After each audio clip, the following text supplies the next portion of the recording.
Mélodie venue du ciel, un chant doux et merveilleux, tous les anges en harmonie d'une seule voix célèbrent ton nom, ta puissance et ta splendeur, un chant doux et merveilleux, tous les anges en harmonie d'une seule voix célèbrent ton nom, ta puissance et ta grandeur, ta gloire remplisse l'univers, ton éclat et ta splendeur, ta bonté sont incomparables.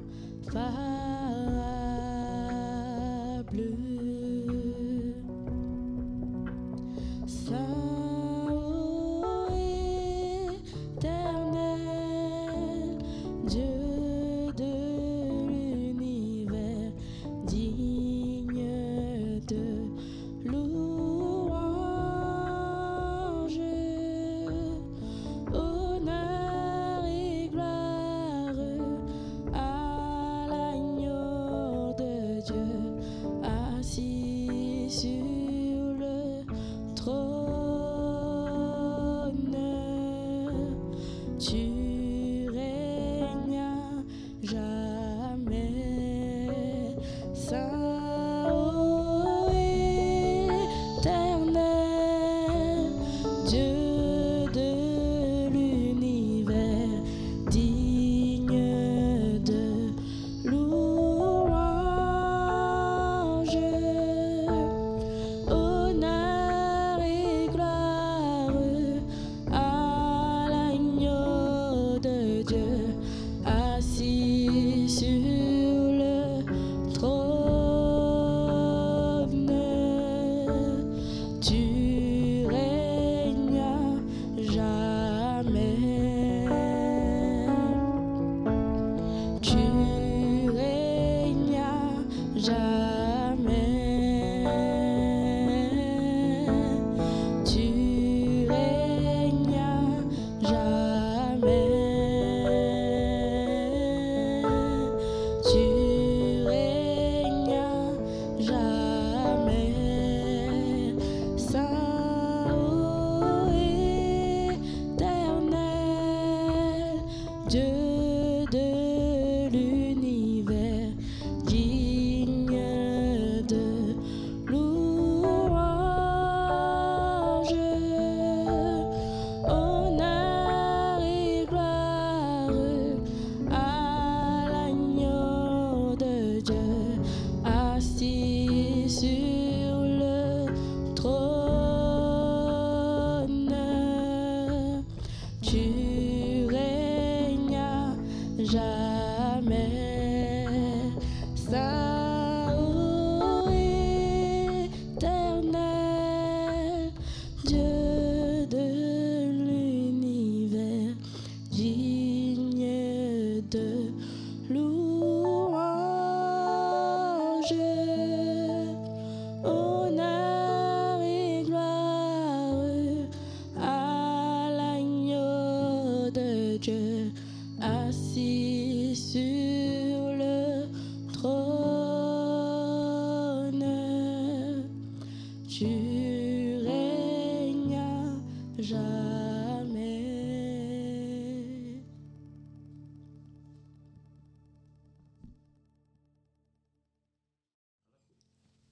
Bonjour à tous, en espérant que vous allez bien. Bonjour. Bonjour à vous. Joseph. Ça va? Ça va, frère. Ruben. Mostama. Ça va. Ça va? Alexandre. Grâce à Dieu, ça va, merci. Et Zalim. Ça va. Ok.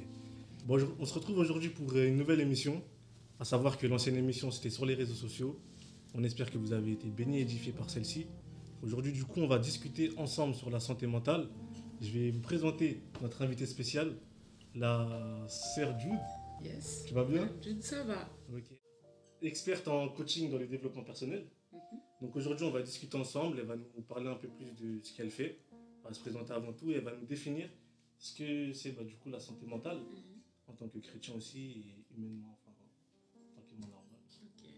Donc du coup, je te laisse la parole.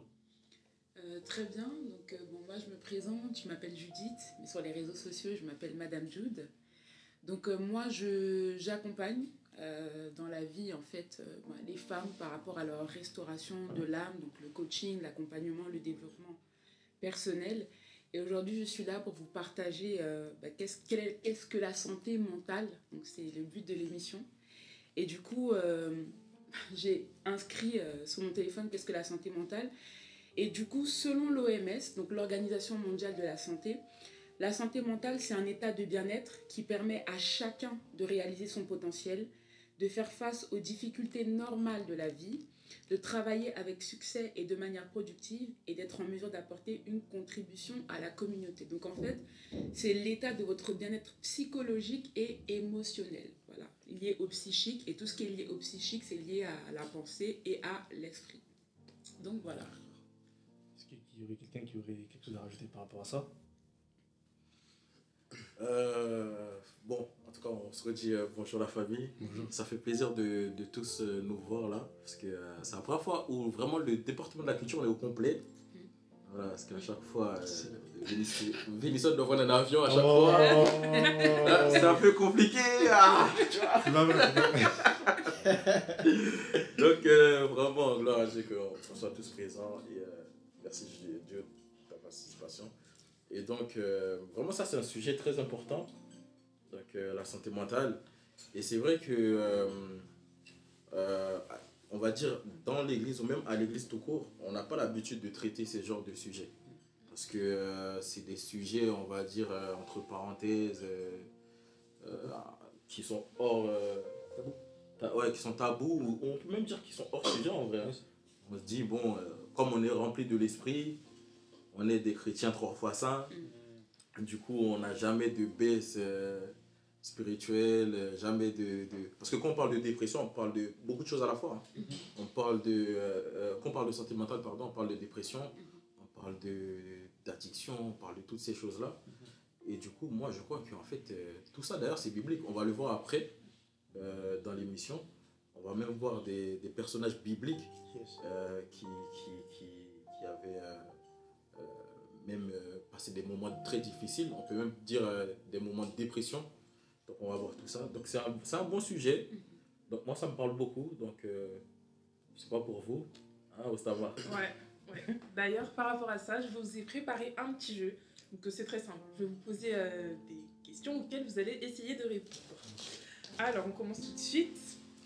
Est-ce que quelqu'un pourrait me citer 3 symptômes de la dépression? Frisson. Après, tu peux faire des hallucinations, tout ça. Parce que ça fait partie de la dépression aussi. Pour le moment, j'ai que ces 2 là. Moi j'aurais dit l'anxiété, Ouais. l'insomnie Ouais. et la maladie. Ouais, Ouais. c'est vrai. Moi, j'aurais pu rajouter le renfermement sur soi. Se renfermer sur soi-même et avoir peur d'aller vers les autres, ne plus aller vers les autres en fait. Oui. Bon, j'avais noté. Oh. Est-ce que c'est de la triche? Est-ce que c'est de la triche? C'est pas de la triche. Non. Voilà. Non, ça... Ça s'appelle la préparation. La préparation. Ah, Ça s'appelle la préparation. C'est La là, La mémoire. Oui, mais bon, on a noté. Vous avez noté, ok. C'est un jeu, on est là pour gagner ou non? On va faire travailler la mémoire. Ok, bon, moi je dirais donc, la tristesse persistante, le sentiment de vide ou de désespoir, perte d'intérêt ou de plaisir, pensée négative, difficulté de concentration, idée suicidaire. Ensuite, attendez, désolé. T'avais... Ah, C'est vrai que j'ai pas répondu. Vous avez tout dit. il a fait la liste. Je me suis inspirée de. Mais t'avais dit que c'était une question. Hein? T'avais dit une question? non, C'est Non, c'est moi. Ouais. D'ailleurs, question suivante. Alors, quel nom porte le trouble caractérisant un rapport malsain à la nourriture? L'obésité? La boulimie. Ça en fait partie, mais il y a un nom plus général. Tu peux répéter la question? Quel nom porte le trouble caractérisant un rapport malsain à la nourriture? L'obésité? C'est en 3 lettres. 3 lettres. Le trou. En 3 lettres. Vous savez pas? Écrivez dans les commentaires. Hein. Vous pouvez nous aider. Vraiment, parce que là, ça va commencer à avoir la sœur, ça va, elle est venue pour nous. Ça va pour nous abattre. À qui niveau tu as une réponse? Donc, À 3 lettres, non, franchement, on peut trouver. La réponse. Je c'est vous dis ou difficile. pas? Ça commence par quelle lettre? T. Ça vous dit rien? T. Je vous dis? Attends. oh, les gars, l'humilité, hein, quand on sait pas, on sait pas. Quand on sait pas, on sait pas. La réponse était les TCA. Qui Ah, non. TCA pour troubles des conduites alimentaires. Ok. Ouais. Ok, Bon, ça va, merci. Maintenant, je vais vous demander de me citer un exemple de TCA. On va dire c'est une grande famille et il y en a plusieurs. Et vous connaissez, je vous assure. La gastro. Ça veut dire. L'anorexie. Oui, Ah, Ouais. je sais pas. c'est surtout à ça que je pensais. Donc, vous savez ce que c'est l'anorexie, boulimie? Oui. Donc, pour rappeler anorexie, donc c'est le fait d'avoir une emprise, de vouloir contrôler à tout prix son poids. Et pour ça, on va se faire vomir, etc. Et pour justement ne pas prendre de poids. Ça se fait ça? Ouais. Ouais, se faire vomir, etc. Pour, excessivement pour contrôler son poids, justement, pour pas prendre de poids. Et la boulimie, c'est dans le même sens, sauf que on va avoir des périodes où on va commencer à manger, sans réellement avoir de contrôle, pour ensuite compenser ce comportement, avoir le comportement inverse, donc aller se faire vomir, etc. Ensuite, dernière question, que signifie TOC? J'ai des propositions. Toc. Trouble objectif compensatoire, pardon. C'est ça? Trouble obsessionnel compulsif ou trouble obsessionnel compensatoire. Le deuxième aussi. Oui. La réponse donc c'était trouble Les gars, obsessionnel. personne. C'est ce que j'allais dire. Ok. Voilà. Bravo, hein, bravo, bravo. Merci à la sœur Osama pour ton jeu très intéressant. Franchement, c'est. J'espère que vous avez pris des notes. Hein. Ouais, prenez des notes, prenez des notes. Du coup, pour revenir à ce que Joseph nous disait, par rapport au fait qu'il y ait des personnages bibliques qui parfois semblaient être en dépression, on peut avoir l'exemple de Job, même de David, souvent quand il se plaignait devant Dieu. Moi, j'aurais une question pour vous. Est-ce qu'aujourd'hui, on peut dissocier la santé mentale, donc tout ce qui est dépression, anxiété, insomnie, avec la foi? Dans le sens où, est-ce que la santé mentale joue son rôle dans la foi de celui qui veut émettre sa foi? Pour moi, c'est indissociable. Et je pense qu'il est temps que les chrétiens le comprennent vraiment. Déjà, ça peut toucher tout le monde. Même quand on est noir. Yes. Parce que... C'est vrai que... Oui, j'insiste là-dessus parce que c'est vrai que bon, je ne pourrais pas parler des autres, mais plus de ma communauté. Parce que c'est vrai que dans notre communauté, pour nous, la dépression, les choses comme ça n'existent pas. C'est pour les autres, c'est pour les faibles, c'est pas pour nous, alors que c'est complètement faux. Tu es de quelle communauté? À préciser. Faut préciser. Je suis noire, bien sûr, mais je suis haïtienne martiniquaise. Voilà, mais voilà, pour le côté haïtien, du coup, sachez que nous aussi, nous sommes touchés par ce problème-là. Et pour moi, comme je dis, ouais, non, c'est pas dissociable parce qu'il y a énormément de gens qui ont la foi mais qui ont justement des problèmes de santé mentale, en fait. Et on ne sait pas leur dire comment régler la chose. On va juste leur dire, va prier, ou on prend ça à la légère, on dit, oh, ça va passer. Non, ça a toute son importance, en fait. Dieu, la Bible dit que, bien-aimé, je souhaite que tu prospères à tous égards, comme prospère l'état de ton âme. Dieu l'a dit à tous égards, comme prospère l'état de ton âme. Voilà, donc quand ton âme prospère, le reste aussi va prospérer. Donc la santé mentale a un rapport aussi avec l'état de ton âme. Et ça, les gens doivent vraiment le comprendre. Donc prenez ça au sérieux en 2025, s'il vous plaît. Voilà. Amen. Est-ce que vous avez d'autres questions? Pour rebondir de ce qu'elle a dit, la sœur Jude, c'est vrai. C'est comme en fait je disais tout à l'heure à l'intro, on ne prend pas trop au sérieux toutes choses de dépression. Pourtant, c'est des choses qui nous touchent l'âme, tu vois. C'est-à-dire, quand on est en dépression et tout, on va se cacher. Pourquoi? Parce qu'on dit qu'on va se paraître, entre parenthèses, moins spirituel, tu vois. Quand tu es en dépression, tu as toutes les sortes de ces choses-là, bah, tu vas te cacher. Et tu as même peur d'aller le confier à un frère ou une sœur. Parce que si tu dis ça à un frère ou une sœur, elle va te dire directement, bah, tu pries pas assez. Tu vois, non, les 3 fois 5. Les 3 fois 5, tu vois. Donc, alors que c'est très important, tu vois. Et donc, ça, en plus, moi, j'aurais un conseil surtout, même pour les personnes qui passent par ces moments-là, c'est vraiment de ne pas hésiter d'aller parler de ces moments-là à un frère ou une sœur pour dire clairement la chose. Et deuxième conseil très important, c'est aussi dans vos prières. Parce que tu vois, quand tu te caches avec tes frères, tu as l'intention aussi de te cacher devant Dieu. Tu vois, même dans tes prières, tu as peur de dire ça. En fait, tu te rejettes la faute sur toi. Tu vois, tu dis c'est toi-même qui t'es pas trop avancé avec Dieu, alors que non. Tu vois, on voit David, hein, quand il composait, je crois, si je ne me trompe pas, c'est la Somme 38. C'est ça, hein? C'est donc on voit que lui quand il se plaignait devant Dieu et tout, et pourtant ce même David là, Dieu quand il parle de lui, il dit en fait c'est un homme selon mon cœur. En fait la dépression n'a pas empêché que c'est un homme qui plaît à Dieu, tu vois, mais il l'a juste reconnu devant Dieu. C'est ce que je disais, même dans vos moments de prière, quand vous passez par ces moments là, c'est de prier Dieu, de dire Seigneur, ben là je passe par la dépression, tu vois, je suis en manque de confiance en moi. Et prier sur ça, n'ayez pas peur de... C'est comme en fait une voiture qui va au garage et qui a peur de dire tous les défauts, tu vois. Et quand c'est comme ça, le garagiste il va juste réparer le problème principal, mais pourtant il y a d'autres choses. Donc à noter que la dépression ou autre n'est pas synonyme de manque de foi. Vous pouvez passer par des moments où il y a des pressions, c'est normal, mais il faut toujours garder la foi et batailler. Je préfère c'est ça, mais je voulais rebondir sur ce qu'il a dit, c'est très intéressant. Parce qu'au demain, il a dit que faut dire aussi quand tu as dépression. Pourquoi? Parce que quand tu gardes en toi le fait que tu n'es pas bien dans ta vie, en fait, si tu ne le dis pas à une personne que tu as confiance, ou même si tu ne pries pas par rapport à cela, en fait, tu peux garder ça en toi. Et ça peut augmenter au fur et à mesure. Voilà, c'est ce que j'allais dire. Tu peux ce que je veux dire? C'est ce que j'allais dire aussi, pour prendre ce que tu avais dit. Parce que même dans la Bible, Dieu il dit, dans ta vie, il y aura toujours des moments d'épreuve. Parce que Dieu, il a mis des épreuves sur notre route et tout. Pourquoi on est obligé de dire que ouais, c'est une manque de foi.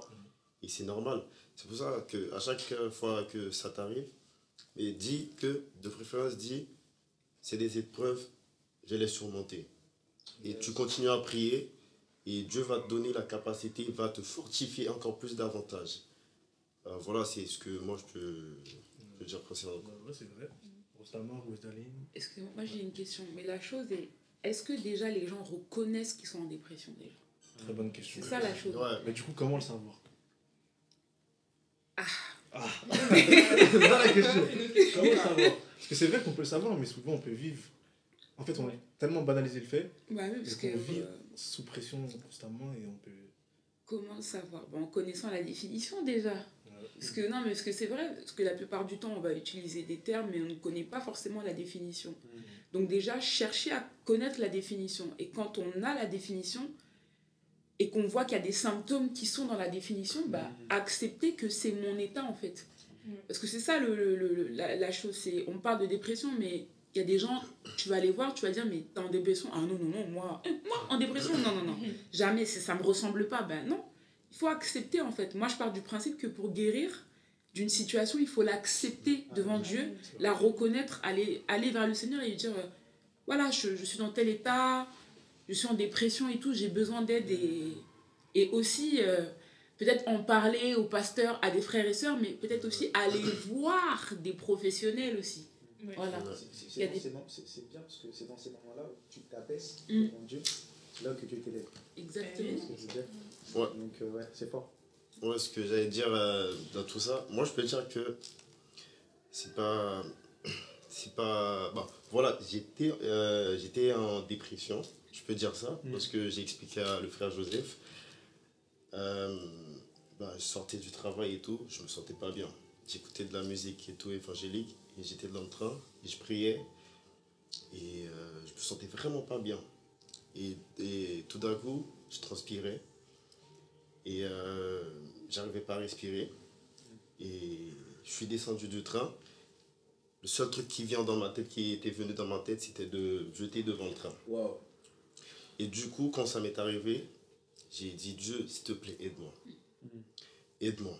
Et je suis arrivé sur la route en pleurs. J'ai appelé ma mère. J'ai dit à ma mère, voilà ce qui m'arrive et tout, je me sens pas bien. Et ma mère, elle m'a dit que voilà, mon fils, ferme tes yeux et on va prier ensemble. Et j'ai prié. Et moi, je peux dire que l'année 2024, ça n'a pas été vraiment facile pour moi parce que c'était vraiment compliqué. Et du coup, j'ai toujours fait confiance à Dieu. Et après, moi, ce que je peux dire que Dieu merci que j'ai parlé avec le frère Joseph. Il m'a dit un truc. Et je peux dire que c'est ce truc-là qui a un peu été un clic dans ma tête. Il m'a dit, c'était le jour de mon anniversaire, en 3 mars. Il m'a dit, je lui ai expliqué.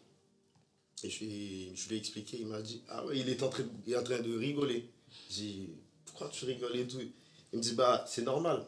Parce que tu vois que toi, tu peux te dire que ouais, c'est un problème ou il y a des trucs que tu peux même pas comprendre qui t'arrivent et tout. Enfin, c'est Dieu qui met ces épreuves-là sur ton chemin pour tester ta foi, pour tester ta croyance, pour voir est-ce que tu peux avoir confiance en Dieu, tu peux faire confiance en Dieu. Et j'ai réfléchi. Je suis rentré chez moi et j'ai commencé à réfléchir et à prier. Et je peux dire que depuis ma vie, je vais pas dire que ça a toujours été vraiment facile, mais depuis, ça m'est plus arrivé quoi. Et je peux dire merci à Joseph et aussi à le Seigneur le fait de... Entrer dans le témoignage, avant de reprendre avec Madame Jude, Rostama Rosdaline, quel conseil vous lui aurez donné à la place de Joseph pour qu'il aille mieux sur le moment ou autre? Mon conseil, de prier et aussi d'en parler à une autre personne aussi. Des fois, c'est bien d'en parler, on ne peut pas vraiment se focaliser sur une seule personne, mais avoir aussi d'autres points de vue, d'en parler à plusieurs personnes, ça peut nous aider. Et ça permet aussi de s'élargir aussi. Ça permet de sortir de la dépression en s'élargissant, en parlant aux autres, en allant vers les autres aussi. Parce que la plupart des personnes qui sont en dépression, ils ont tendance à se renfermer sur eux-mêmes, à ne pas vouloir aller vers les autres, à avoir honte de cela, en disant que oui, c'est de ma faute, comme tu l'avais dit. Hein. Et on associe souvent aussi le terme dépression à Satan, en disant oui, c'est forcément lui qui a fait ça et tout, etc. Et avoir honte, or que pas du tout, c'est quelque chose qui est normal. Et que tout chrétien traverse cela, mais sauf qu'il faut savoir comment gérer ça et en sortir aussi. Rostama, tu aurais quelque chose à rajouter? Oui, vous avez tout dit, vraiment le fait d'en parler, je trouve que ça aide énormément dans le sens où un fardeau il est toujours plus lourd quand tu le parles. Il est toujours moins lourd, du coup quand tu le partages avec quelqu'un d'autre. Et le fait de parler aux professionnels aussi, ça peut aider. Et je pense que quelque chose auquel on ne pense pas, c'est aussi le fait de regarder en arrière et de déjà regarder ce que Dieu a déjà fait. Moi personnellement, je sais que quand ça va pas, le fait de regarder déjà, de voir de telles situations, Dieu il m'a délivré, comment il ne pourrait pas me délivrer de celle-là? Franchement, ça m'aide énormément. Amen. Et aussi en parlant du fait d'aller voir un professionnel, c'est pas parce que tu es chrétien que tu peux pas aller voir un psychologue, un psychiatre. Amen. Ça, c'est quelque chose que je trouve qui est trop qui est trop fermé, c'est un sujet vraiment très tabou dans C'est l'Église. stigmatisé. Ok. Ouais. Un chrétien peut aller voir un psychologue. Amen. Va aller voir un psychologue. Amen. C'est pas quelque chose. C'est pas quelque chose Malade, de on va méchant. voir le médecin, pourquoi on ne pourrait pas aller voir le psy quand C'est il est ça. malade. Aussi. Vous avez entendu, hein, les 3 fois ça. En fait, ça, c'est le problème C'est un de chez nous, aujourd'hui, des hein. Haïtiens de chez nous. Parce qu'on on a tendance à dire, ouais, vu qu'on est chrétien, on est un robot, tu vois. Écoute, on a un cœur, on a des sentiments et tout, il y a des trucs qui peuvent nous arriver, tu vois, sans le vouloir. Et c'est pas à ce moment-là que tu vas dire, ah, c'est le diable. Quand tu vas expliquer ça à tes parents, bah, c'est normal, hein. Tu vas expliquer ça à ta mère ou ils vont te crier dessus, ouais. Bah, écoute, ça peut arriver à même à un enfant ou je sais pas, parce que la dépression, en plus, ce qu'ils ne comprennent pas, c'est qu'à chaque fois que nous, on veut parler et tout, ils nous repoussent. Parce qu'ils essayent de dire que, ouais, c'est pas normal. C'est pas normal de ne pas se sentir bien. Et c'est à ce moment-là qu'eux, ils comprennent pas que nous, quand on est chez nous, on peut pas parler avec eux, on reste dans notre coin. C'est là que ça commence à s'empirer de... Après, je pense pas qu'ils pensent que c'est pas normal. Moi, j'en ai déjà parlé un jour avec ma mère. Et elle me disait, mais t'as tout. En gros, qu'est-ce qui te manque et tout. T'es né en France, t'as l'école, t'as les vêtements, t'as la Ok, nourriture. toute Qu'est-ce qui bagaille. fait qu'en gros, c'est ça. Il y a toute bagaille. En gros, pourquoi t'es en dépression? Après, moi, je pense que aussi, c'est. Bon, on parle beaucoup des Haïtiens, mais je pense que c'est un. Ouais. Bien sûr, C'est dans le c'est monde pas entier, en que fait. haïtien, c'est afro. C'est Et ça. au-delà même d'être afro, je pense que ceux qui ont compris ça, c'est les occidentaux. Tout le reste de l'humanité n'a pas compris ça. Voilà, moi, je pense que, enfin, si je puis me permettre de le dire, c'est les blancs ont compris, mais le reste de l'humanité, on est dans ce truc où non, on est fort, on va bien que ce soit la communauté arabe, asiatique, on est toujours dans ce truc où non, tout va bien, on est fort, voilà, on n'a pas de problème liés aux émotions ou autres, on va bien, non. Alors que, comme je dis, les occidentaux, eux, l'ont compris. On peut être mal et du coup, ils ont développé aussi, enfin, il y a eu ce développement de la médecine par rapport à ça aussi. Donc, Après, il faut dire que c'est un sujet qui est récent, je trouve, la santé mentale. On n'entend pas parler depuis super longtemps. c'est vrai. Donc, c'est pas une idée qui est très répandue. Donc, pour beaucoup, c'est quelque chose. La santé mentale, qu'est-ce que tu me dis? C'est quoi ça? C'est ça que c'est santé mentale. C'est ça. Et donc, ouais, c'est aussi le temps que ça rentre dans les esprits et qu'on commence à normaliser ça. Et oui, surtout auprès des parents, parce que autant chez les jeunes, je pense qu'on est beaucoup plus informés. Aujourd'hui, on a des trucs sur les réseaux et tout ça, on a des dispositifs à l'école, mais pour les plus anciennes générations, c'est pas quelque chose qui va de soi, alors que nous, on a grandi avec ça. Mais qu'est-ce qui fait, excuse-moi, qu'est-ce qui fait que dans notre génération, on est plus informés? Je pense que ce qui fait que dans notre génération, on est plus informés, c'est tout simplement parce qu'un jour, on a commencé à se poser des questions que nos parents ne se posaient pas. En fait, c'est ça que j'aime avec notre génération, c'est que je me dis, mais attends, c'est pas normal, tu vis telle chose, lui, il vit telle chose, et puis on parle, on s'assemble, et on se rend compte que, ah, toi aussi, il y a tes parents, il y a eu ça, ah, moi aussi, ma mère, il y a eu ça. Et en fait, je pense que c'est ça qui a amené ce développement à l'heure actuelle par rapport à ça, en fait, même sur les réseaux sociaux. Alors que nos parents, eux, c'était autre chose. Ils se posaient pas de questions. Ils se posaient pas de questions. Après, ils n'avaient pas les mêmes problèmes aussi. Hein. Voilà, ils arrivent du pays, bon, ça va, on est là pour travailler, pour construire après. On n'avait pas les mêmes défis, quoi. Donc, Ok. Pour rebondir un peu sur la question qu'a posée le frère Venison, j'avais pris quelques éléments, en fait, pour savoir que tu es en dépression. C'était ça, hein, c'était les signes que tu sais que tu es en dépression. Donc, j'avais noté cela. Donc, en fait, il y a l'isolement social. Donc, voilà, tu vois, quand tu te mets à part, tu veux pas sortir, tu veux voir personne, tu veux parler avec personne, bah, c'est un signe, en fait, bah, de dépression. Il y a l'agitation ou le ralentissement psychomoteur, la modification des habitudes. Tu vois, tu as l'habitude de faire quelque chose, ben, finalement tu le fais pas, quelque chose de bien, même au travail, ben, tu as la tête, t'es en peignoir, tu tapes t'as la flemme d'y aller, tu vois. Ben, voilà, tout ça. Il y a la fatigue aussi, la fatigue tout le temps tu es fatigué, tu comprends pas pourquoi. Pourtant, tu fais pas d'effort physique, ben, c'est un signe que ben, ça va pas. Au niveau de la santé mentale, ça va pas. Les douleurs physiques, voilà, c'est pas tout le temps que bon, et déjà capatako. Donc ça veut dire que là, voilà, ça va, ouais, c'est plus que ça. Ça peut être c'est ça, tu peux être c'est des signes en tout cas de dépression, OK? Donc, c'est des douleurs physiques inexpliquées. Ça veut dire que tu ne sais pas d'où ça vient et juste que bah, tu as mal comme ça. Et aussi, il y a aussi ce qui est très important, c'est la perturbation du sommeil. Tu vois, ben, tu dors, tu es là, tu te réveilles à 2h, 3h du matin, 4h du matin, c'est pas normal. Okay? Donc ça, ce sont des signes en fait de dépression et que ben, ça va pas totalement. Okay. Bah, depuis tout à l'heure, c'est très intéressant, on parle beaucoup plus de la dépression, mais c'est pas ce qui fait toute la santé mentale non plus. Bien sûr. Donc j'aimerais rebondir sur les bienfaits qu'on peut retrouver dans la santé mentale. Je vais te laisser répondre. Par rapport à ça, quels bienfaits on peut retrouver dans la santé mentale, par exemple? Ouais, est-ce qu'on peut faire pour améliorer ça, quoi? La joie, ça joue un grand rôle dans la santé mentale, le bonheur, la richesse.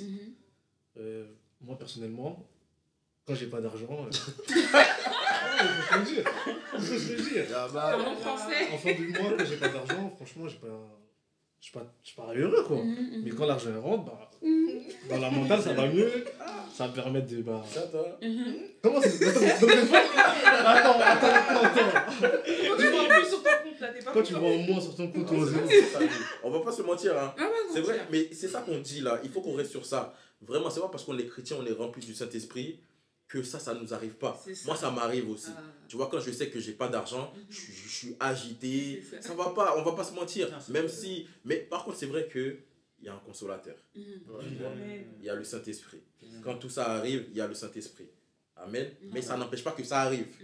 C'est deux choses différentes que ça arrive, mais qu'il n'y a pas une solution après. Notre solution à nous, c'est le Saint-Esprit. C'est la prière. C'est le temps passé pour que le Saint-Esprit puisse nous remplir de ça. Mais comme j'ai dit, ça peut arriver. Donc je laisse la parole à Dieu. Alors, pour essayer de comprendre ta question, si j'ai bien compris, c'est comment faire pour être en bonne santé mentale, c'est ça? Non, en gros, qu'est-ce qui apporte la... Ça aussi, je voulais te la poser, mais en gros, nous énoncer les bienfaits d'avoir une bonne santé mentale. Parce qu'en gros, la dépression crée l'insomnie, etc.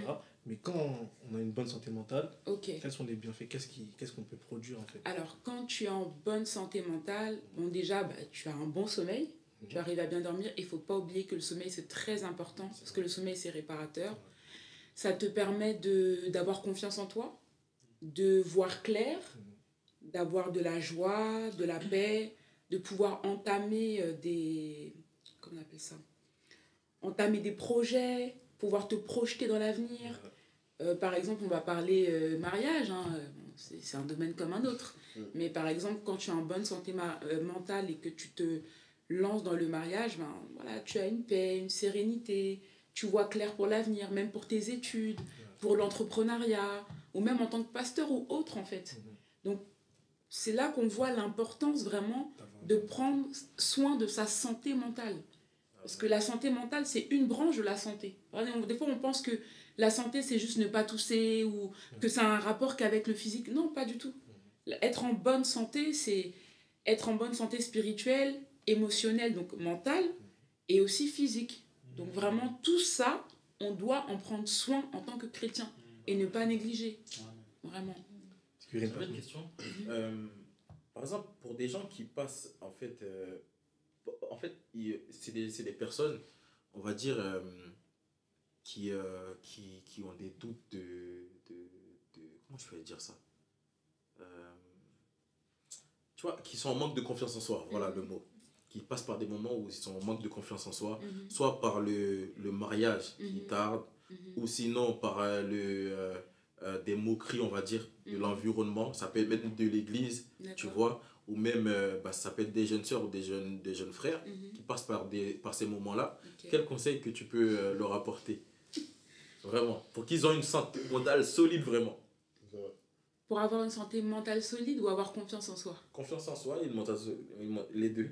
Ouais. Les deux, en fait. La famille. Ok, carrément. À moi de cuisiner maintenant. Ok. Alors, moi déjà, le premier conseil que je donnerais, c'est important de s'examiner. De savoir, bon là par exemple, tu parles de la confiance en soi, mais qu'est-ce qui fait que tu n'as pas confiance en toi en fait? Parce que faut savoir que tout ce qui est santé mentale, c'est lié à l'âme. Et ton âme doit être en bonne santé. Maintenant, dans ton âme, si tu n'as pas pris soin de ton âme, si tu n'as pas laissé Dieu restaurer ton âme, parce que moi je suis une spécialiste de la restauration, voilà, c'est vraiment mon credo, tu auras des blessures, mais ces blessures, elles viennent d'où? Qu'est-ce qui fait que, en tant qu'homme, femme, en tant que jeune femme, en tant que jeune homme, ou même en tant qu'enfant, ou adulte, ou qu'importe, qu'est-ce qui fait que tu n'as pas confiance en toi? Qu'est-ce qui t'a apporté cette blessure? Donc vraiment, déjà, s'asseoir, se rendre compte qu'on n'a pas confiance en soi et l'accepter, parce qu'en soi, il n'y a pas... Moi, je dis toujours que pour guérir d'une chose, faut se rendre compte qu'on est dans cette chose, il faut l'accepter, et ensuite, il faut s'examiner. Donc, examine d'où vient cette blessure. Parce qu'on parle de santé mentale, mais en soi, c'est des blessures. Tout ce qui est dépression, etc., c'est quoi? C'est un état mental, c'est généralement des blessures de l'âme qui viennent du passé, qui viennent te persécuter, qui font que tu n'es pas bien en soi. Chercher la racine de ça. Maintenant, quand tu as trouvé la racine, ok, qu'est-ce que dit Dieu par rapport à ça? Quelle parole dans la Bible va t'aider par rapport à ça? Voilà, là je parle de l'aspect spirituel. Tu peux être dans un aspect spirituel, mais Dieu peut aussi te dire, tu sais quoi, tu as besoin de parler à quelqu'un. Donc tu peux parler à un frère, à une sœur, tu peux parler à un pasteur. Mais si ça ne te suffit pas, tu peux aussi aller voir un thérapeute, un psychologue, pour qu'on puisse mettre des mots sur les mots. Quand je dis les mots, c'est M-O-T-S sur des mots M-A-U-X. Pourquoi est-ce que tu as ce manque de confiance en toi? Voilà. Peut-être ton papa, c'était quelqu'un qui te rabaissait beaucoup. Peut-être qu'à l'école, on t'a humilié. Des fois, juste une phrase d'un professeur mal placé qui peut te dire « Oh, t'es un incapable, tu feras jamais rien de ta vie ». Surtout quand on a un enfant et un adolescent. Vraiment, c'est très important. C'est dans ces moments-là, en fait, que la santé mentale joue aussi. Donc c'est ça, c'est vraiment revenir en arrière. Parce qu'il y a une chose qu'il faut comprendre, c'est qu'il y a plusieurs étapes dans la vie. Il y a l'étape en tant qu'enfant, adolescent, pour se préparer à la vie d'adulte. Mais souvent, les mots que vous avez, les mots M-A-U-X que vous avez dans votre vie d'adulte viennent de quelque part. Soit de l'adolescence, soit de votre enfance. Donc ce que vous devez faire, c'est retourner dans le passé pour chercher d'où vient cette blessure et traiter cette blessure avec la prière, avec le Saint-Esprit et en étant aussi accompagné si vous l'avez besoin. Moi, par exemple, j'ai un groupe de sœurs que je suis qui s'appelle les Sistas de Dieu. C'est mon travail. Elles ont des maux, elles ont des douleurs, elles ont des fois des comportements, des choses, ok. En fait, qu'est-ce qui fait qu'il y a ça? Et on revient dans le passé et on traite ça. Et elles s'en sortent. Et gloire à Dieu. Donc c'est vraiment important de revenir sur ça. Et voilà, c'est ce que je pourrais dire. Vous avez quelque chose à ajouter? Darline. Non? Franchement, c'est très intéressant. Oh, c'est fort. C'est vrai que des fois, il y a un mot, il y a une phrase, par exemple, que tu as dit, que vraiment ça me touche, c'est le fait de... Il y a des choses, en fait, qui nous marquent. C'est par rapport à une chose qui nous a été dit quand on était petit. Bien sûr. Et des fois, c'est même pas que les professeurs, même des parents. Tu vois, et on grandit avec ça. Voilà. Et c'est vrai que ça peut... en grandissant, tu peux avoir ce manque de confiance en toi à cause de cette chose-là. C'est ça. Et du coup, tu remets tout en question. C'est ça. Mais c'est vrai, par la grâce de Dieu, nous avons le Christ. Waouh! Qu'est-ce qu'il a dit? Les choses anciennes sont passées, voici toutes choses. En fait, il faut juste avoir ça, cette phrase-là, en tête pour dire, en fait, j'ai foi en cette phrase-là. Je prends ce verset-là, enfin, ce verset m'appartient. Tu vois? À partir du moment où tu dis que ce verset m'appartient, c'est cette forteresse, parce que c'est des forteresses en fait. C'est des forteresses qui te disent ça, qui te disent ah, ton père t'a dit ça, ta mère t'a dit ça, tel prof t'a dit ça.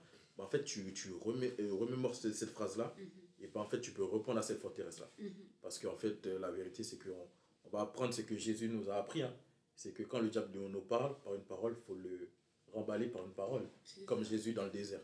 Tu vois? Donc, c'est important de connaître la parole de Dieu, d'apprendre la Bible. Et c'est vrai qu'il y a des paroles qui sont spécifiques à toi-même. Il faut le prendre pour toi. Et si je peux rajouter, et moi j'insiste beaucoup là-dessus sur mes réseaux sociaux, passez par la restauration, s'il vous plaît, de grâce. Non, vraiment.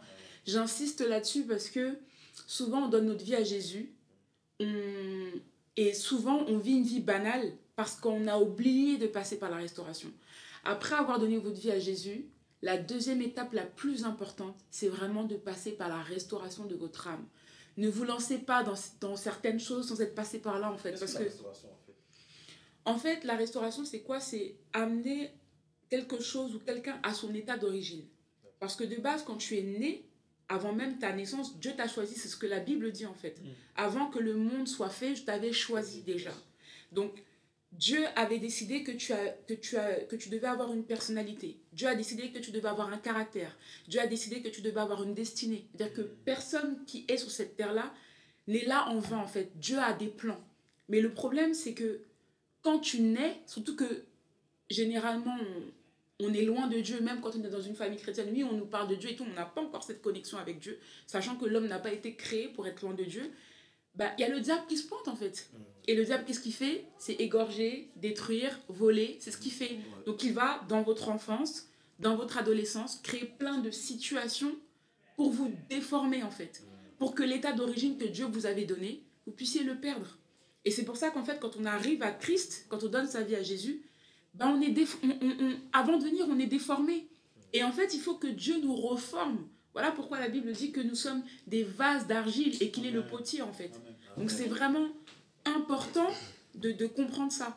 Par exemple, je vais donner un exemple. Souvent, on a des personnes qui sont colériques. Et on va se dire, non mais c'est son caractère, t'es colérique. Non, c'est pas son caractère en vrai. C'est juste les blessures intérieures que la personne n'a pas traitées, la personne a été déformée.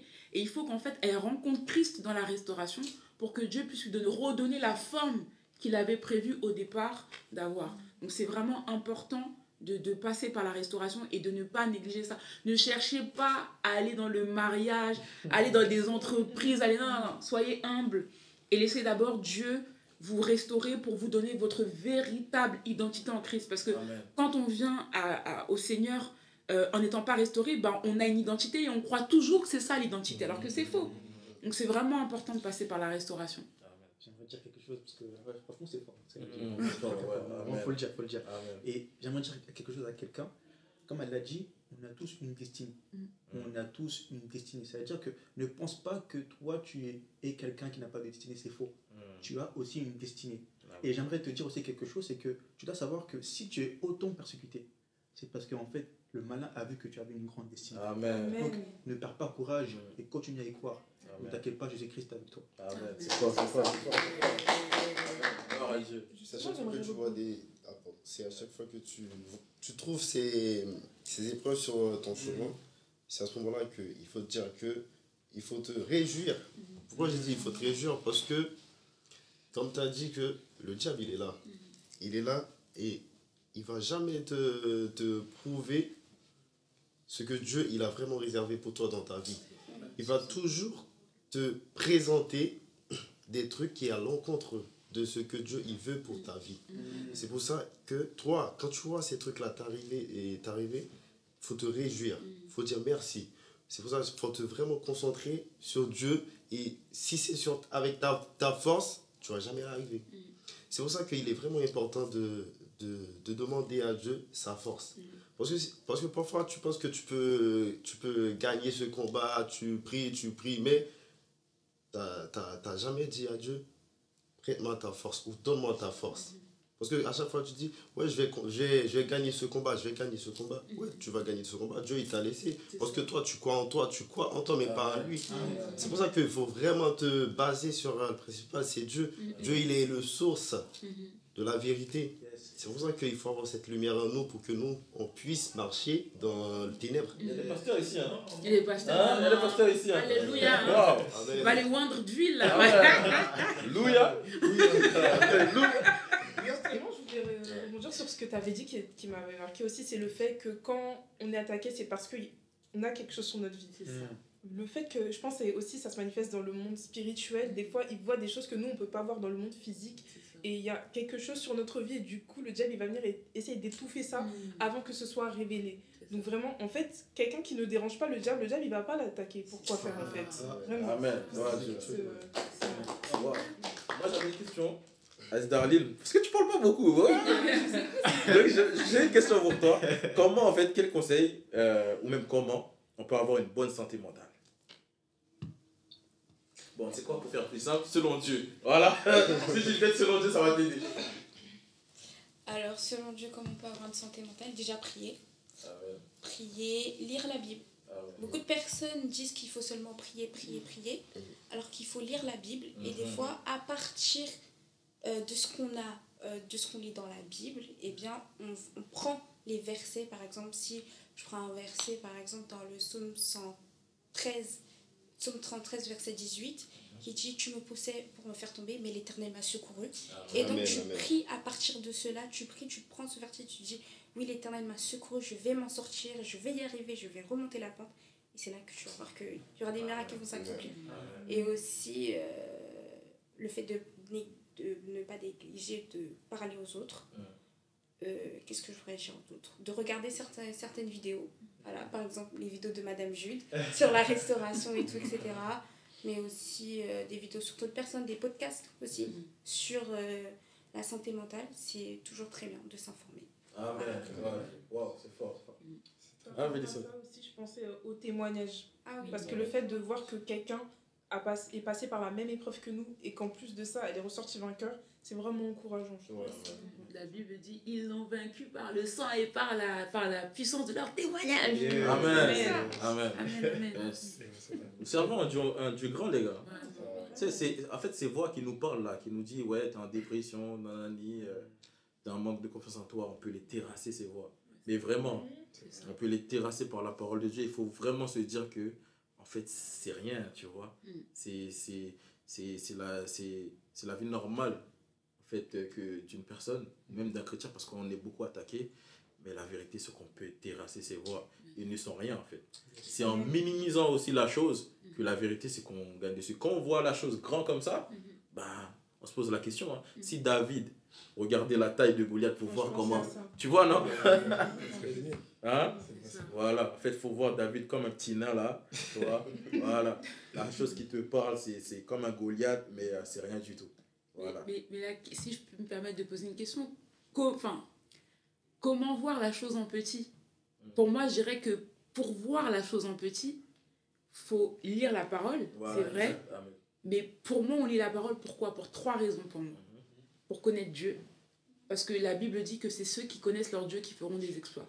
Si tu connais pas ton Dieu, il y a une petite chose qui va venir, mais elle va toujours paraître grande à tes yeux.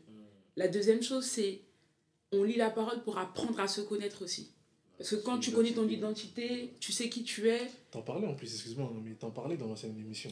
Ah bah, voilà, on se rejoint. Voilà, on se rejoint. Et la troisième chose aussi, c'est connaître la volonté de Dieu, en fait. En fait, tu arrives à minimiser certaines choses quand tu connais aussi la volonté de Dieu. Amen. Voilà, donc c'est important de, comme la sœur le disait, lire la parole aussi. Parce que quand tu lis la parole, bah, ce qui te paraissait vraiment être une grande ombre, au final, tu te rends compte que c'est une petite poussière. Bah, pourquoi faire de la parole? En plus, c'est intéressant et même très marrant parce que je pense qu'on est tous passés par des moments difficiles où en fait on ne voyait pas d'issue. Et aujourd'hui, si on est encore en vie, bah, c'est qu'en fait, tous ces soucis-là qu'on pouvait percevoir, bah, en fait, c'était rien. Exactement. Et franchement, en fait, on a du mal à s'en rendre compte parce qu'en fait, on vit toujours les instants présents. Mais si on se rend bien compte des choses, c'est que ça fait des années qu'on vit et qu'on est toujours sorti de ce qu'on pensait insurmontable, quoi. C'est ça. À la fin du tunnel, il y a forcément la lumière. C'est ça. Tant qu'il y a la vie, il y a l'espérance. C'est ça. Amen. Et franchement, très intéressant. Mais moi, j'aimerais bien qu'on puisse rester sur le fait de comment on peut vraiment avoir cette bonne santé mentale. C'est vrai qu'on a une bonne question de la sœur Darlene. Et j'aimerais avoir d'autres idées pour aider peut-être une personne qui passe par ces moments-là. Est-ce qu'il y aura d'autres conseils pour avoir une bonne santé mentale, vraiment? Après, moi, d'après mon expérience, je ne vais pas dire c'est expérience, je ne sais pas si je peux dire ça. Voilà. Moi, ce qui m'a un peu aidé, c'est quoi? C'est d'en parler aux autres et aussi de me mettre en question, de me poser des questions, tout ça. Et aussi, le sport aussi, c'est vraiment important aussi parce que ça vous aide à évacuer le stress. Parce que quand on dit, c'est prier, la prière, il faut prier. Mais aussi le sport aussi, ça vous aide vraiment. Et ça vous aide vraiment, ça vous évacue et tout. Franchement, après, je sais pas si quelqu'un a ajouté. Mais tu sais, il a dit quelque chose de très intéressant. Ouais, excuse-moi, il a dit quelque chose de très intéressant. Il a dit, en fait, c'est le fait de se poser des questions à soi-même. Tu sais, on a du mal des fois à se dire, en fait, pourquoi on traverse... Tu vois, regarde, par exemple, une personne qui a jamais d'argent. Mais tu sais que toi, t'aimes bien parier sur le PSG. Hein? Toi, c'est ça. Toi, t'aimes bien parier sur le PSG, sur le Real. Tu vois, en plus, des équipes, ouais, bref. mais, tu vois, mais pour rester là, en fait, t'aimes bien parier des jeux d'hasard bizarres, t'aimes bien, tu vois.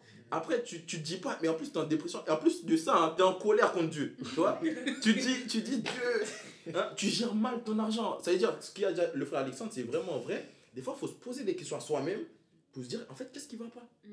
Tu vois, tu sais que là, je dépense trop mon argent au cinéma, la nourriture, les macop. Hein? C'est ça, non? Les femmes. Les macop. Restauration, il a dit. C'est mec qui a pu t'appeler quoi là. Macop. Tu vois, alors. Donc, voilà. Ouais. Il y a un pasteur qui va dire ça. Ouais, non. En fait, bref, c'est pour. En fait, on aime trop. Tu vois, même par exemple, des fois, tu peux avoir un petit salaire qui rentre là, juste parce que tu sais que la mode, on va dire, est comme ça. Tu vas t'acheter tel basket qui coûte cher comme ça, pour plaire aux autres, tu vois. Des fois, il faut se poser des questions à soi-même. Qu'est-ce qui ne va pas dans ma vie qui fait que je suis comme ça? Tu vois. Des fois, comme c'est écrit dans la Bible, des fois, on est tenté même par notre propre penchant, tu vois. Et c'est vrai, tu vois. Et donc, quand on se pose des questions à soi-même, on commence à se mettre des limites. Et je pense que ça peut aller mieux. Tu vois, en me posant des questions, il y a des trucs, il y a des choses que j'ai vraiment changé. C'est comme par exemple, j'avais une sorte de colère en moi, que même moi, à chaque fois, peu importe le truc où quelqu'un me dit ou je sais pas quoi, ça me mettait gravement en colère. Et je sentais, on dirait, il y avait une boule de feu qui était ici. Et du coup, je me suis posé la question, je me dis, mais pourquoi à chaque fois je suis comme ça? Et même avec ma fiancée, à chaque fois qu'on se parle et tout, j'étais vraiment en colère contre elle.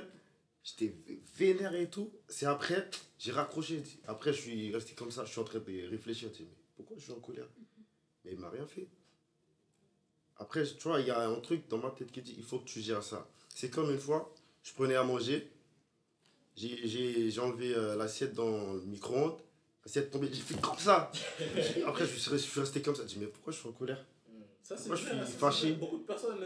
J'ai juste à ramasser le truc. Est-ce que ça va changer quelque chose si je suis vénère et tout, si je suis énervé? Est-ce que ça va changer quelque chose? Et du coup, en se posant des questions comme ça, tu vas même pas te rendre compte quand tu vas changer. Et c'est le Saint-Esprit qui te convainc, ça d'ailleurs. Ah ouais, en fait, ça, essaie de gérer ça comme ça. Moi, je sais avec mon fils, c'est pareil. Le Saint-Esprit m'a beaucoup appris la patience avec lui. Tu vois? Parce que j'étais quelqu'un qui n'était pas patient, tu vois. Et dès qu'il faisait quelque chose, je sentais vraiment le Saint-Esprit me dire, on va voir comment tu vas agir là. T'as vu, non? C'est vrai, non? Et bon, après, bon, nous, on est des enfants haïtiens, on a beaucoup grandi dans les tables. Tu vois? Et malheureusement, et pourtant, quand tu as un enfant, c'est vraiment la chose qui t'apprend la patience. Quand tu sais que, il fait tellement de bêtises et toi, tu es patient. Si tu es patient avec ton enfant, tu peux être patient avec tout le monde. Donc voilà, je terminerai. J'ai une question à poser concernant la parentalité. Et qu'est-ce qu'on sait que tu pourrais donner aux parents, aux futurs parents concernant leurs enfants et tout, comment gérer cela? Parce qu'il y a des parents, ils n'arrivent pas tout de suite à voir que leurs enfants sont en dépression. Ok. Bon, moi, par la grâce de Dieu, j'ai un enfant de 4 ans. Bon, vous le savez tout ça, c'est mon témoignage. Et moi, comme j'ai dit tout de suite, mon fils, il m'a beaucoup appris la patience, tu vois. Et il m'a fait grandir vraiment comme ça. Parce que dès qu'il faisait une bêtise, en fait, j'arrivais à aller lui parler doucement. Pour dire, Isaac, ça, c'est pas bien. Tu vois, il faut pas le faire et tout. Et le problème, c'est pas de le faire une fois. C'est facile de le faire une fois. C'est quand il le fait 2, 3, 4, 5, 6 fois, tu vois. Et au fur et à mesure, une fois, 2 fois, 3 fois, et tu vois, tu réagis de la même manière avec une autre personne qui te manque de respect, ou même, tu sais, des fois à l'église, c'est pas souvent, des fois on s'entend pas tous, tu vois, malheureusement, tu vois. Donc, tu entends, en fait, ça va vraiment t'apaiser, tu vois. Et donc, moi, je suis pas un ancien, bon, je suis père depuis 4 ans, mais vraiment, je sais que mon fils m'a beaucoup appris de la patience. Et moi, pour les parents qui ont des enfants, vraiment, même qui sont un peu plus âgés, c'est vraiment des fois de ne pas regarder le mauvais côté, mais d'essayer de voir le bon pour que le mauvais côté puisse disparaître. Il faut écouter leur enfant aussi. Écouter vraiment, c'est vrai, être à l'écoute, surtout parce que quand l'enfant il passe par des moments, il te le dit pas clairement, des fois, tu dis c'est le diable ou quoi, mais des fois, c'est pas le diable. Hein. Ouais. Des fois, le jeune là, il est juste en incapacité, par exemple, de gérer son argent, tu vois. Et du coup, ça le tape sur le moral. Il en manque de confiance en soi. Voilà, tu vois, tout ça. Il n'y a pas que l'argent. Il n'y a pas que ça. Il y a parfois, l'enfant, il y a un truc qui, tu vois, il se sent genre incapable de gérer lui-même. Il vient voir ses parents, pardon, soit sa mère ou son père, et du coup, il arrive quoi. Ça, faut qu'on en parle, la santé mentale des enfants en plus. Faut qu'on apprenne vraiment à les écouter. Dites-nous en commentaire si vous voulez une partie 2. Et franchement, c'est très intéressant. Mais pour répondre aussi à ta question, comment du coup, gérer sa santé mentale, moi, j'aurais dit qu'il ne faut pas être trop prétentieux. Et ne pas trop se confier à des personnes qui sont trop prétentieuses. Dans le sens où, souvent, on peut être en dépression ou ne pas avoir une bonne santé mentale. Et en allant se confier à des personnes, on se rend compte qu'en fait, on vient juste de se livrer gratuitement. Parce qu'il y a des gens qui ont des réponses qui n'en valaient pas la peine et qui, en fait, ils sont trop prétentieux. En fait, ils pensent tellement trop tout savoir qu'en fait, tu te rends compte qu'en fait, elle n'a rien compris à ce qu'elle t'a dit. Et même carrément, je lisais un livre sur le caractère de l'ouvrier où, en gros, il y avait une partie du livre qui disait qu'en fait, il y a une différence entre écouter et entendre. C'est ça. Souvent, on peut te parler, t'entends ce qu'on te dit, mais en fait, t'as pas écouté ce qu'on t'a dit, tu vois. Et en fait, t'as émis un avis un peu trop prétentieux. Et même dans la parole, il est dit qu'il ne faut pas être trop prétentieux. Il faut savoir prendre du recul sur soi et avec toute humilité, pouvoir répondre à la personne qui a une mauvaise santé mentale ou même la personne qui a une mauvaise santé mentale, prendre le temps de reconnaître réellement le souci qu'il a et ne pas penser tout savoir. Donc, très important, ne pas être trop prétentieux, mais reconnaître réellement, en fait. Se mettre à nu face à ses problèmes et être restauré, comme tu le disais tout à l'heure. C'est ça. Et si je peux répondre aussi, parce que ta question, c'était... Comment, en fait, pour avoir une bonne santé mentale, comment faire? Prendre soin de soi aussi. Parce que souvent, on n'y pense pas. Des fois, il y a des gens qui sont surmenés, qui vont beaucoup s'occuper des autres, qui ne vont pas s'occuper d'eux-mêmes. Des fois, tu as besoin de faire un petit voyage, de sortir un peu de la France. Mais c'est important. Les gars. Non, continue, avance. Voilà. C'est important. C'est important. Des voyages organisés, là. Faut préciser. Parce qu'il y en a ici, là. Il y a des émissions le samedi, le vendredi, ils prennent un avion. C'était pas prévu. Des voyages organisés. C'était pas prévu. Bon, tu sais, beaucoup de résultats, c'est pas prévu. Faut en témoigner. C'était pas prévu. C'est vrai que ça avait l'esprit, en fait. On sent qu'il y a des comptes à régler. C'est lui, en fait. Ce jour-là, en fait, je crois que j'ai pas bien fait les choses, désolé. Ah, Seigneur. Je m'excuse. Non, mais vraiment, voyager. Des fois, on a besoin de voyager. Alors, vous dites voyage organisé, mais des fois, non. Des fois, il faut juste dire, tu sais quoi, là, je vais me prendre 3 jours. Lundi, c'est Pentecôte. Allez, hop, je prends 3 jours, je prends mon bagage, je vais ailleurs. Parce que des fois aussi, l'environnement dans lequel vous êtes. Par exemple, je regardais souvent les vidéos sur TikTok et tout. Il y a des gens qui disaient, je pensais être en dépression. Non, j'étais juste en France, en fait. Mais oui, c'est vrai. Des fois, c'est l'environnement dans lequel tu es. Ou des fois, va te faire un... Bon, c'est des petits détails, mais va te faire un massage, va te faire un cinéma. En fait, apprenez à prendre soin de vous et à vous faire plaisir. Vraiment. Alors, quand on a dit faire plaisir, on n'a pas dit qu'il fallait acheter la dernière, je sais pas moi, BMW, alors que vous n'avez pas les moyens. C'est pas ce dont je parle.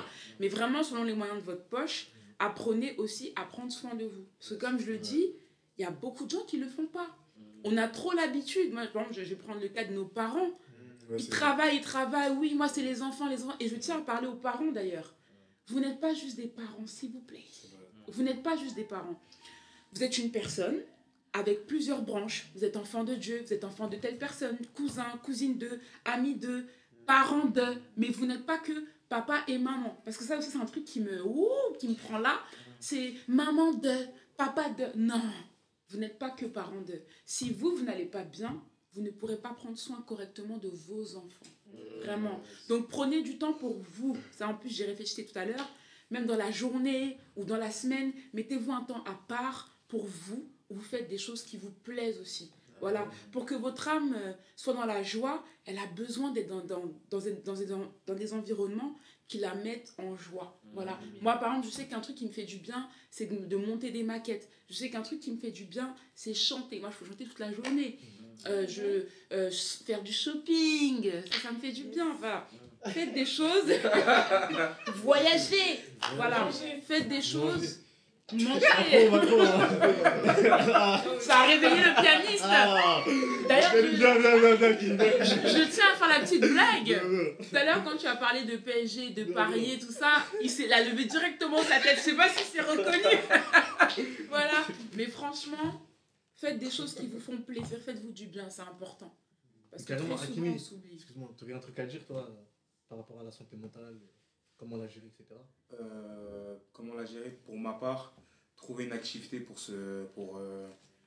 évacuer. Pour se défouler. Pour moi, ça a été la musique, le sport. Comme vous savez, j'ai fait beaucoup de volleyball. Ça a été une charge. Je suis trop grand. Ça a été une charge et tout, mais le volley m'a beaucoup aidé et la musique m'a beaucoup aidé.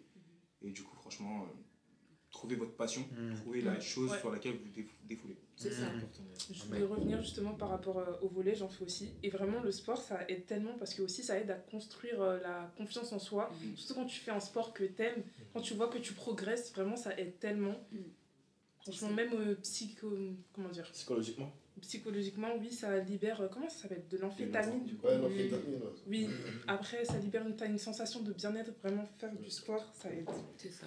Même pour les plus vieux ou pas? Oui. Ouais, c'est toujours important. Moi, je pense que rester tout le temps dans la même position, Sédentaire. en fait, ça... Ça peut après, ça va te frustrer. Il faut être actif, c'est ça, il faut faire des activités, c'est ça. Quel sport que, par exemple, peuvent faire nos pères, nos mères? Marcher. L'aquagym. L'aquagym, la piscine. Ouais, la piscine. L'aquagym, c'est ça? Ouais, c'est La très bien. muscu aussi, hein. Parce que des fois on pense que la muscu c'est porter des gros poids, non? C'est vrai. Tu peux aller à la salle, moi j'allais à la salle, je voyais des petits vieux qui étaient là, Ouais, c'est vrai. en forme, ils ont une vie encore, voilà. Donc non, ça peut être bien. Moi je sais que ma mère, bon, elle faisait pas beaucoup de sport, mais à la sortie du lit, elle faisait des squats, des trucs. Après, Ouais, je me sens bien, je me sens, je me sens génial. Il y a aussi ce qu'on appelle le NEAT, en gros, c'est d'optimiser, les efforts physiques qu'on fait qui sont minimes, comme par exemple le fait de les escaliers ou alors de descendre un arrêt avant de son bus pour continuer la route à pied. Même des petites balades et tout, quand il fait au bout, franchement, ça fait du bien. Ok, vous entendez, hein? Maman, papa de l'église. Voilà, des fois, on t'y marche, on prend. Qui va nous y marcher, hein? Dans un parc. Pas obligé que ce soit à Château-Rouge. Voilà, c'est pas forcé en fait. un petit marché dans un parc, pour avoir une bonne santé mentale, c'est important. D'après tout ce que a dit nos frères et sœurs là, frère. Franchement, c'est des bonnes idées. Après, le temps est court, donc après cette question, on passera... je pense que les questions-réponses, on les a déjà faites, on a posé à cette question. C'est ça. Donc après cette question, on clôturera tous ensemble. Et en espérant que vous avez tous été bénis. Dites-nous en commentaire si vous avez aimé. En remerciant la sœur Célifa qui nous a accompagnés dans un chant, le frère Akini au piano, la sœur Madame Jude qui nous a bien accompagnés et tout le collectif de la culture. Donc après cette question... Ouais, en fait, ma question c'est... Ouais, c'est comment... Est-ce que le fait d'avoir des parents qui portent tellement, genre, à n'importe quel truc, ils crient, tu vois, ils crient de ouf, jusqu'à ce que, genre, toi, tu sais pas, tu vois, vu que c'est tes parents, ou je sais pas, t'arrives pas à gérer tout ça. Est-ce que ça peut te perturber mentalement, physiquement, ou je sais pas, genre, jouer à ta santé mentale, quoi? Ça joue énormément. Maintenant, il faut savoir aussi, moi, il y a une chose que Dieu m'avait dit par rapport à ma mère, surtout, parce que moi, c'est ma mère qui est haïtienne. Hein. Côté martiniquais, mon père est très calme, était très calme, etc. C'était ma mère. En fait, il y a une chose qu'il faut qu'on comprenne aussi, c'est que on voit nos parents, mais nos parents aussi ils ont des blessures intérieures. Moi, c'est ce que Dieu m'a dit par rapport à ma mère. Parce que ma mère, c'était quelqu'un qui criait beaucoup, qui s'énervait beaucoup. Après, Dieu est passé par là, Dieu l'a apaisé et tout, mais déjà, il faut prendre ça en compte déjà. Donc, on a aussi besoin de prier pour nos parents aussi. Pour la restauration de nos parents, parce que la chose avec nos parents, c'est que ils reconnaissent pas en fait qu'ils ont... moi des fois je parlais avec ma mère sur justement la santé mentale, la restauration de l'âme, mais ils reconnaissent pas. qu'ils ont certains défis, qu'il y a des choses qui aient pu les blesser dans le passé. Des fois, ils ne le reconnaissent pas. Il faut du temps pour qu'ils le reconnaissent. Donc voilà. Mais oui, bien sûr que ça joue sur nous. Parce qu'il y a une chose, en fait, à laquelle je réfléchissais, c'est que on a des manières d'éduquer nos enfants. Bon là, apparemment, en l'occurrence, je vais parler de la communauté, pas que haïtienne, mais afro, par exemple. Des fois, on peut taper, on peut mal parler, on peut... Mais est-ce que c'est la manière dont Dieu a prévu qu'on gère nos enfants? Non, c'est pas de cette manière-là, en fait. Et parce que ce n'est pas de cette manière-là, ça a des conséquences sur nous. Donc oui, si tes parents crient tout le temps, bah, quelles conséquences ça va avoir sur toi? Le stress, et ça va faire aussi que tu deviennes comme ça aussi. Pourquoi une fille qui a une maman qui crie, si elle ne passe pas par la restauration, quand elle est dans son foyer, elle crie? Parce que sa maman crie tout le temps. Voilà. Moi, ça a été mon cas et Dieu est en train de traiter ça avant de me permettre de rentrer dans le mariage. Donc oui, ça a des conséquences négatives. Mais Dieu peut changer les choses. C'est un conseil à donner à tous les parents, en fait. Parce que c'est vraiment important, surtout sur la santé mentale. C'est ça. On donne que ce qu'on a. C'est ça. On donne Bon, ce que... merci Saint-Esprit de nous avoir inspiré ce thème. Ah oui, ben. Non, franchement, c'est par rapport à... un truc de tous les jours. Hein. En fait, la vie en général, c'est notre santé, quoi, la santé mentale. Quoi. Alors, vraiment, t'as quoi à dire par rapport à... On va te dire. On va te dire, non, en réalité, c'est ça. En fait. Écoutez, il faut comprendre. Je reprends tes propos que tu as dit tout à l'heure. Il faut comprendre aussi qu'il y a des parents qui sont des traumatismes. Tu vois, il faut comprendre ça. Et c'est une réalité. Et on doit comprendre ça et on doit discuter aussi avec les parents. Pourquoi il s'est passé ça? Pourquoi il s'est passé ci? Tu vois, et au fur et à mesure de cette discussion, en fait, tu vas comprendre ces traumatismes et ça peut aborder une relation et ça peut faire évoluer la relation que tu as avec tes parents, tu vois. Juste en faisant une discussion avec ça. Juste en essayant de comprendre pourquoi, tu vois. Après, ça peut déborder par une prière aussi, tu vois. Tu peux prier par rapport à ça durant la discussion et tu verras que, en fait, tu vas évoluer avec ça, en fait.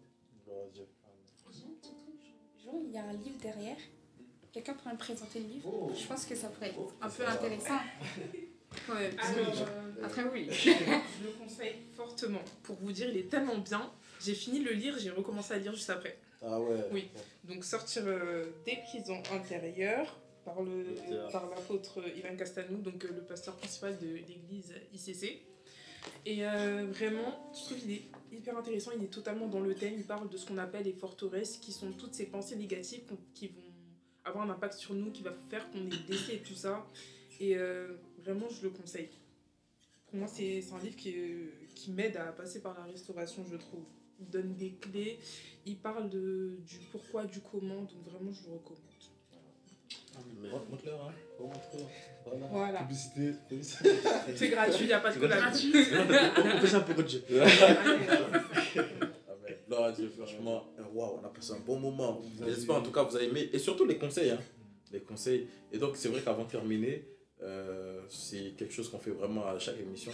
C'est vraiment de prier pour la fin. Donc, je ne sais pas, Madame Jude, est-ce que vraiment tu peux prier pour nous, surtout pour s'il y a une personne qui passe par des moments très difficiles comme ça, de dépression, de manque de confiance en soi ou autre, où leur santé mentale sont vraiment à zéro. Et donc vraiment, et surtout n'hésitez pas vraiment à réécouter l'émission, encore une fois, parce que des fois tu peux écouter une fois et tu as une clé que tu as perdue. Donc vraiment réécouter encore une fois, parce que par la grâce de Dieu, je crois que nous n'avons pas parlé de notre chair. Vraiment, toute parole a été inspirée du Saint-Esprit. Et vraiment, il y a des bonnes clés qui ont été dites. Et même moi, je vais écouter, je vais réécouter. Donc voilà, donc je sais ça. Oui. J'ai oublié de remercier aussi toutes les personnes qui sont à la régie. Amen. Les locaux qui nous accueillent, franchement. C'est un bon boulot, je sais quand même. Et je te laisse continuer. Si je puis me permettre, il y a une petite chose que le Saint-Esprit me demande de dire rapidement. C'est surtout, même si vous allez être restauré, à chaque fois qu'il y a une blessure qui arrive, passez par la restauration. Ne négligez pas. Ne laissez pas ça dans votre âme. Vous continuez comme ça. Non. C'est parce que ça peut être une porte ouverte pour l'ennemi. Il faut vraiment fermer toutes les portes. Donc, gérez la moindre blessure. Un frère qui vous a mal parlé, une sœur qui vous a mal regardé. Franchement, gérez-le vraiment et ne laissez pas cette porte ouverte dans votre âme. Alléluia, Père éternel de gloire. Papa, nous te disons merci.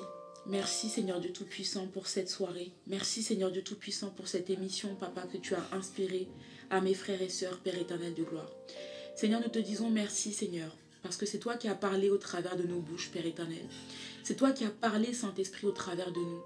Seigneur, merci parce que tu as permis au travers de cette émission aux personnes qui vont la regarder de comprendre l'importance de la santé mentale et de comprendre que la santé mentale n'est pas à dissocier, Seigneur Dieu, de la spiritualité. Père éternel de gloire, je prie que tu puisses visiter chaque personne qui a besoin de restauration. Chaque personne, Seigneur Dieu, qui a besoin de sortir d'une blessure intérieure, de choses dans son âme, de forteresse, Seigneur Dieu.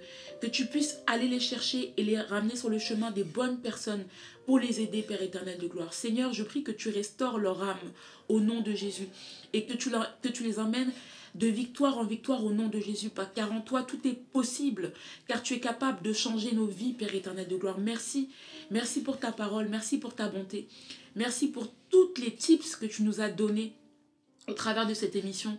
Et bénis soient les personnes qui ont participé, bénis soient aussi les personnes qui vont regarder, Seigneur Dieu, et que toute la gloire te soit rendue. Au nom puissant de Jésus, j'ai ainsi prié. Amen. Amen.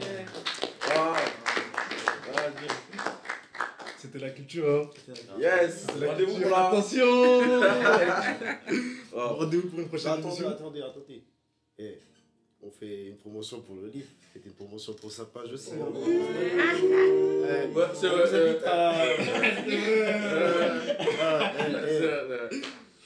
Alors, bon, moi sur les réseaux sociaux, je m'appelle Madame Jude, mais je vais surtout vous diriger vers ma chaîne YouTube que je vais concevoir là dans pas longtemps. On la mettra là. Voilà, qui s'appelle La Famille du Bonheur, parce que Dieu m'a poussé à créer cette chaîne YouTube pour parler du bonheur dans la famille, mais du bonheur pour chaque personne, en commençant par l'enfance, l'adolescence et l'âge adulte. Parce que Dieu veut que nous soyons tous heureux dans cette famille, dans nos familles, qu'on ait des familles épanouies. Et pour cela, je vais parler de tous les sujets, la santé mentale, la restauration de l'âme, en tant que parents, comment faire attention à nos propos, à notre façon de nous comporter avec nos enfants.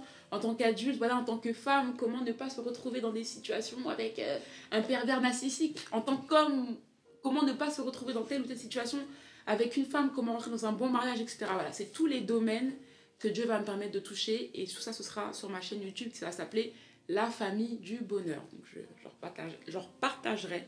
Et du coup, ils pourront partager ma chaîne YouTube. Donc, soyez nombreux. La Famille du Bonheur. Voilà. Le mois pro, hein. Épisode 3. Carrément, donnez-nous des idées. Donnez-nous des idées. Vous voulez qu'on parle de quoi? Franchement, on prend tout et on essaiera au maximum de produire ce que vous voudrez qu'on produise avec l'équipe. Voilà, merci. Et je voulais aussi un remerciement spécial aussi à notre église AER de la Rédemption, à nos pasteurs, pasteur Pierre Michel et pasteur Auguste. Vraiment, et aussi à toute l'église en vrai. Ça, c'est votre émission chaque mois par la grâce de Dieu. Donc, on essaie de faire quelque chose de bien par la grâce de Dieu. Et puis, on vous aime. Voilà, vous aimez. Alléluia. Jésus vous aime plus que nous. Voilà. Merci à vous. Applaudissez-vous.